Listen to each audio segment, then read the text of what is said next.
Hello, bachcho. Let's see the question. The question says, the third line of the Balmer series in emission spectrum of hydrogen atom is due to the transitions from the. तो question में क्या पूछा है हमें? Question में पूछा है कि जो थर्ड लाइन है ना बाल्मर सीरीज की, ठीक है, जो थर्ड लाइन है बाल्मर सीरीज की इन द एमिशन स्पेक्ट्रम में ऑफ हाइड्रोजन एटम, वो किसकी वजह से? Due to transition of from, मतलब जो मेरी बाल्मर सीरीज है उसमें जो ट्रांजिशन हुआ थर्ड लाइन का, ठीक है, ऑफ हाइड्रोजन आटम, वो ट्रांजिशन के बारे में मुझे बताना है कि वो कहाँ से हुआ ट्रांजिशन, ठीक है। तो इस क्वेश्चन का जो की कॉन्सेप्ट होगा ना, हम उसको ना डायग्राम के साथ कवर कर लेंगे, ठीक है। तो लेट अस अंडरस्टैंड फर्स्ट कि ये सब होता कैसे, ठीक है। तो हम जैसे जानते हैं कि जो मेरी ट्रांस एमिशन स्पेक्ट्रम है उसमें मेनली हमारे पास बहुत सारी सीरीज होती है, ठीक है। उसमें से एक है बाल्मर सीरीज।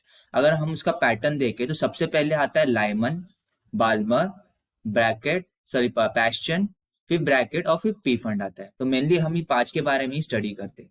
तो अगर इसका मैं डायग्राम बनाऊं तो जो सबसे नीचे रहता है वो रहता है मेरा लाइमन सीरीज, यानी कि जो मेरा n इज इक्वल टू 1 होता है, ठीक है।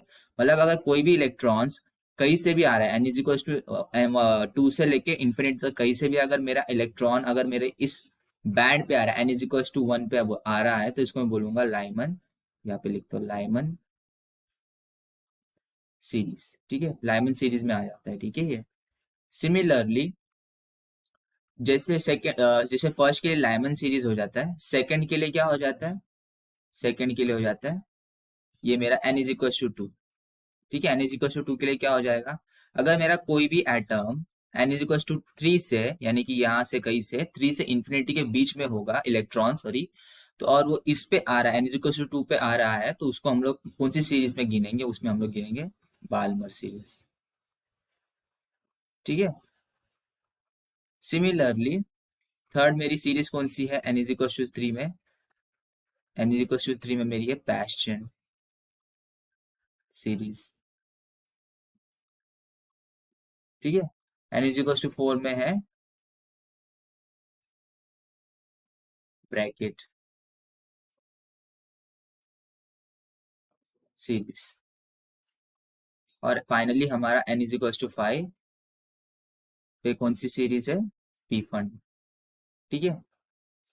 लेट अस कंसीडर कोई इन्फिनिटी मेरा पार्ट है, ठीक है, ये n is equal to infinity पे जा रहा हूँ मैं, ठीक है। अब लेट अस कंसीडर कि अगर कहीं से भी मेरी n is equal to infinity से, लेट अस कंसीडर कि अगर यहाँ पे मेरा इलेक्ट्रॉन आ रहा है, ठीक है, और फिर एक मान लेता हूँ n इज इक्वल टू 5 से कोई इलेक्ट्रॉन आ रहा है, फिर एक अन्य 4 से भी आ रहा है, 3 से भी आ रहा है, मतलब फाइनली जो भी आ रहा है n इज इक्वल टू 1 पे आ रहा है, तो उसको हम लोग बोलेंगे लाइमन सीरीज। सिमिलरली, और ये क्या हो जाएगा मेरा? ये यहाँ अगर मेरा n इज इक्वल टू 2 से इधर तक आ रहा है तो ये हो जाएगा मेरा फर्स्ट फर्स्ट स्पेक्ट्रम, ठीक है, एमिशन स्पेक्ट्रम। सिमिलरली ये सेकेंड, ये थर्ड, ये फोर्थ एंड ये इन्फिनिटी कौन सा भी नंबर, ठीक है, क्योंकि इन्फिनिटी से आ रहा है। सिमिलरली कि जब मेरा कोई भी इलेक्ट्रॉन अगर कहीं इन्फिनिटी से या फिर कहीं भी कौन से भी नंबर नंबर ऑफ ऑर्बिट से अगर ये मेरे n इज इक्वल टू 2 पे आ रहा है कुछ इस तरह से, इसको मैं ज्वाइन कर लूँ, ठीक है, ऐसा कुछ आ रहा है ये से, तो ये जो होगा इसको हम लोग बोलेंगे बाल्मर सीरीज, ठीक है। और सिमिलर कॉन्सेप्ट इन सारे सीरीज पे भी लगता है, ठीक है।